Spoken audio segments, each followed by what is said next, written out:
You measure salaries, you track turnover, but the biggest cost in your multicultural team are likely the hidden misunderstandings you don't know about.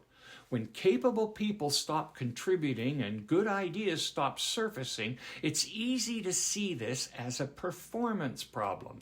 In diverse teams, it usually isn't. Here's an example. In the early 90s, a US multinational held a meeting in Taipei.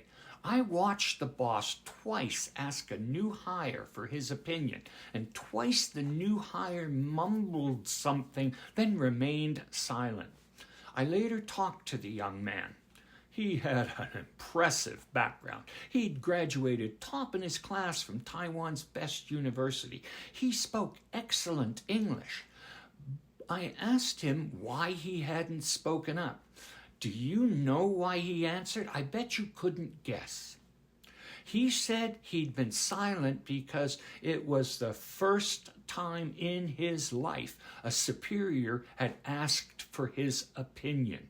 He had an opinion, but he didn't have any experience offering it to a superior. He kept silent, something he'd done his entire life. This wouldn't happen in the West, but is common in other cultures. At no time in his life would teachers, parents, or superiors ask what he thought. Why? Well, the answer might surprise you. Western education's primary goal is teaching students to think for themselves. We consider that normal. What Westerners don't realize is that other cultures don't want students to think for themselves. They want students to memorize right answers, to be patient, respectful to superiors, and to know their place in the hierarchy. In almost all cultures, keeping thoughts to themselves is a survival technique.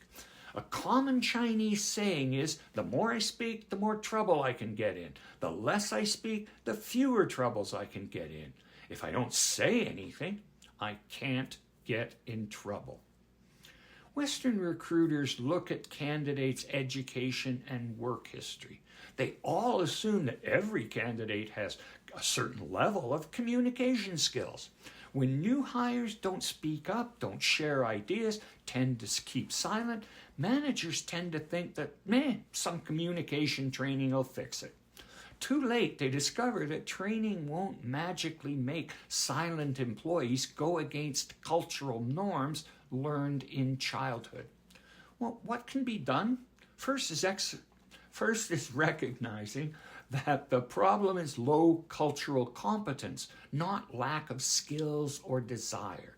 Second is understanding that training won't build cultural competence, but understanding culture will. People from other cultures need to know why Westerners want their opinions.